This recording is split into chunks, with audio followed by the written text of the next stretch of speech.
Et si les dates, les chiffres qui jalonnent une vie, n'étaient pas de simples coïncidences? Si derrière chaque épreuve, chaque triomphe, se cachait une vibration, une énergie dictée par les nombres? Bonjour à tous et bienvenue. Je suis Philippe. Et comme vous, je suis fasciné par les mystères que recèle notre existence. En tant que numérologue et tarologue passionné, j'explore les messages cachés derrière les chiffres et les symboles. Aujourd'hui, nous allons franchir ensemble une de ces portes du temps pour plonger au cœur de la vie d'un homme qui a marqué l'histoire par sa résilience, son combat et sa sagesse, Nelson Mandela. Nous connaissons tous son parcours exceptionnel, ses luttes acharnées pour la liberté, ses moments de doute profonds et ses victoires éclatantes. Mais que se passerait-il si je vous disais que les nombres qui ont marqué sa naissance, les cycles de sa vie, nous révèlent une feuille de route insoupçonnée? Une cartographie vibratoire de ses forces, de ses défis, et peut-être même de son destin. Dans cette série d'épisodes, je vous invite à décrypter avec moi l'étude numérologique de Nelson Mandela. Non pas pour réécrire l'histoire, mais pour la lire sous un angle nouveau, pour comprendre comment la puissance des nombres a pu sculpter, guider et peut-être même programmer le parcours de cet homme d'exception. Préparez-vous à découvrir la force cachée des nombres. Voici le premier épisode de notre exploration. Nelson Mandela. Une destinée guidée par les vibrations. Analyse de Nelson, associée au chiffre 7. Interprétation pour le chiffre 7, il a un mental très développé. Son désir de connaissance le pousse par l'étude et l'apprentissage à mémoriser l'important que s'en servir par la suite. À la recherche de son originalité, il intègre selon ses propres valeurs avec des critères et des règles. Très personnels. Sa curiosité sans limite s'associe à un grand sens de l'observation, ça nous donne un esprit d'analyse très fin. Il est souvent guidé par son intuition. Son discernement s'accroît au fur et à mesure de ses recherches grâce à sa belle capacité de concentration. Nelson est doté d'une grande lucidité, mais aussi d'un jugement critique acerbe. Il peut se laisser aller, en raison de son côté égocentrique, à faire preuve d'autoritarisme intellectuel, voire de cruauté décapitante. Correspondance avec la vie de Nelson Mandela. Mental développé, désir de connaissance, études et apprentissage. Nelson Mandela a poursuivi des études de droit à l'université de Fort Hare, puis à l'université du Witwatersrand. Même en prison, il a continué à étudier et a obtenu un diplôme de droit de l'Université de Londres. Son engagement politique était également fondé sur une analyse profonde des systèmes sociaux et juridiques. Recherche d'originalité, intégrité, valeurs personnelles, critères et règles. Sa lutte contre l'apartheid était guidée par des principes forts d'égalité, de justice et de dignité humaine. Il a fait preuve d'une intégrité indéfectible tout au long de ses années de militantisme et de détention, refusant des offres de libération conditionnelle qui compromettaient ses valeurs. Sa démarche de réconciliation nationale après sa libération peut être vue comme une approche originale et personnelle pour construire une nouvelle Afrique du Sud. Curiosité sans limite, sens de l'observation, esprit d'analyse fin. Ces qualités étaient essentielles pour un leader politique et un stratège comme Mandela. Il devait comprendre les dynamiques sociales, les motivations de ses adversaires et les aspirations de son peuple. Sa capacité à analyser la situation politique a été cruciale dans les négociations pour la fin de l'apartheid.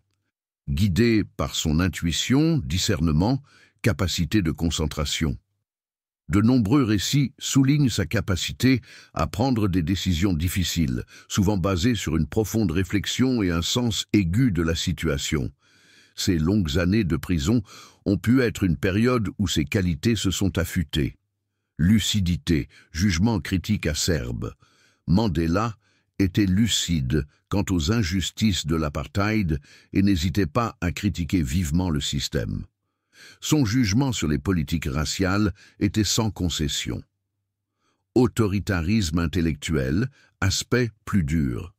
En tant que leader d'un mouvement de libération qui a aussi eu une branche armée, Umkhonto we Sizwe, Mandela a dû faire preuve d'une grande fermeté et prendre des décisions qui pouvaient avoir des conséquences très dures. L'expression « cruauté décapitante » est forte, mais on peut y voir une métaphore de la détermination implacable nécessaire face à un régime oppressif. Son leadership exigeait une certaine forme d'autorité pour maintenir l'unité et la direction du mouvement. Analyse de Rolihlahla, associée au chiffre 6. Interprétation pour le chiffre 6. La stabilité de Nelson dépend des manifestations affectives de son environnement. L'indifférence provoque son insatisfaction et parfois sa révolte. Sensible et raffiné, mais doté d'une grande sensibilité, il a un besoin profond d'esthétisme, ce qui le rend sélectif et même. Le souci de plaire et de soigner son image le pousse à rechercher des partenaires qui le valorisent.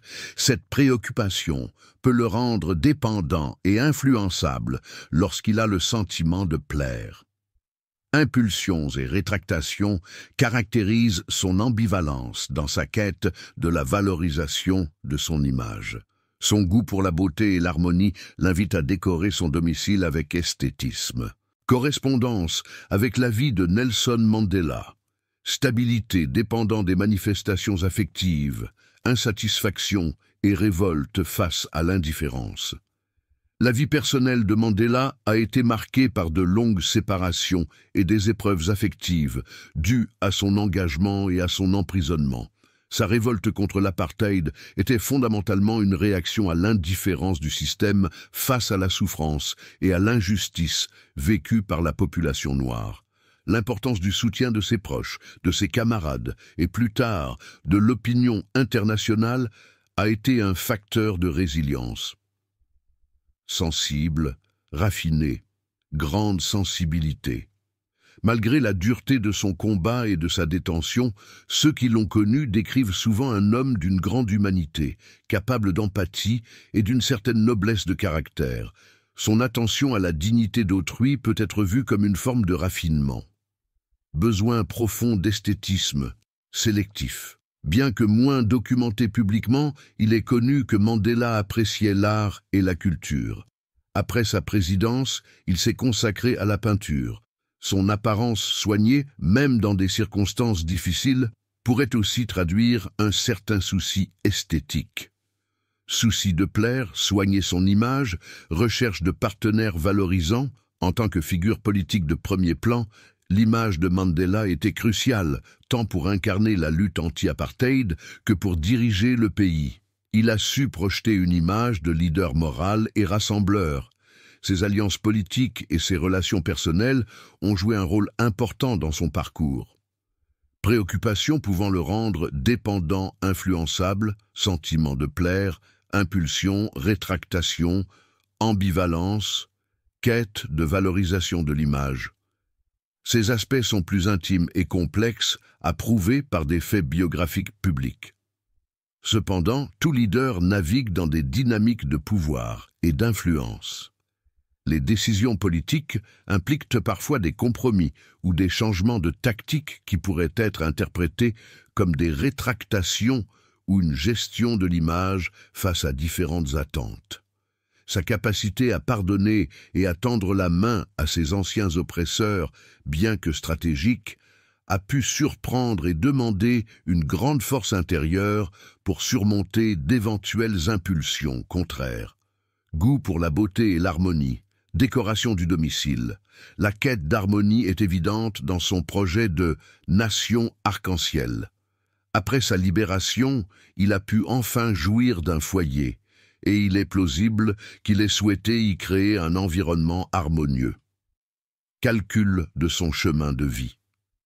Le chemin de vie est calculé à partir de la date de naissance. Mandela est né le 18/7/1918. On calcule 18 plus 7 plus 1918, 1943. 1 plus 9, 4, 3, 1 que 17, 1 plus Z, 8. Donc Nelson Mandela était chemin de vie 8. Voici ce qu'il évoque généralement et comment cela peut résonner avec la vie de Nelson Mandela.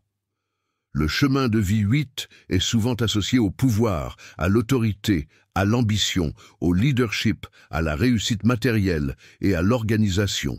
Il est lié à la capacité de gérer de grandes responsabilités, à un sens de la justice et à une forte détermination. Les personnes ayant un chemin de vie 8 sont souvent confrontées à des défis liés au pouvoir, à l'argent et à la reconnaissance, et doivent apprendre à utiliser leurs forces pour le bien commun plutôt qu'à des fins purement personnelles. L'équilibre entre le matériel et le spirituel est un enjeu majeur. Correspondance avec Nelson Mandela. Pouvoir et autorité. Mandela a indéniablement exercé un pouvoir et une autorité considérables. D'abord en tant que leader de l'ANC, puis comme président de l'Afrique du Sud. Sa vie a été une démonstration de leadership dans des circonstances extraordinairement difficiles. Ambition et détermination. Son ambition n'était pas personnelle, mais collective, libérer son peuple de l'apartheid. Sa détermination inébranlable pendant 27 ans de prison en témoigne. Sens de la justice. Toute sa lutte était fondée sur un profond désir de justice et d'égalité.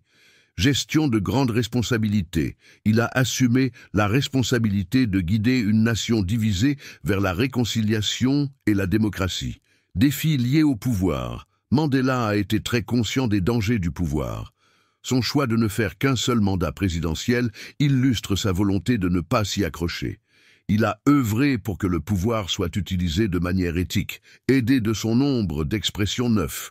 Le nombre d'expressions décrit les talents, les capacités et la manière générale de fonctionner dans le monde. Signification générale du nombre d'expressions 9. Le 9 est le nombre de l'humanitarisme, de la compassion, de l'altruisme, de l'idéalisme et d'une conscience universelle. Les personnes avec une expression 9 sont souvent animées par un désir d'aider les autres, de servir une cause plus grande qu'elles-mêmes et de contribuer à un monde meilleur. Elles peuvent avoir une vision large des choses et une grande capacité d'empathie. Elles sont souvent appelées à des rôles où elles peuvent inspirer et guider. Correspondance avec Nelson Mandela. Ceci est une description extraordinairement fidèle de l'œuvre et de la vie de Nelson Mandela. Toute son existence a été consacrée à la lutte pour les droits de l'homme, la justice sociale et l'égalité. Son message de réconciliation et de pardon a une portée universelle. Il est devenu un symbole mondial de l'humanitarisme et de la compassion. Et voilà, nous arrivons au terme de cette première exploration fascinante dans l'univers numérologique de Nelson Mandela. Ce n'est que le début du voyage, car les nombres ont encore tant de secrets à nous révéler sur son incroyable parcours. Pensez à liker, commenter, à très vite sur les portes du temps 888.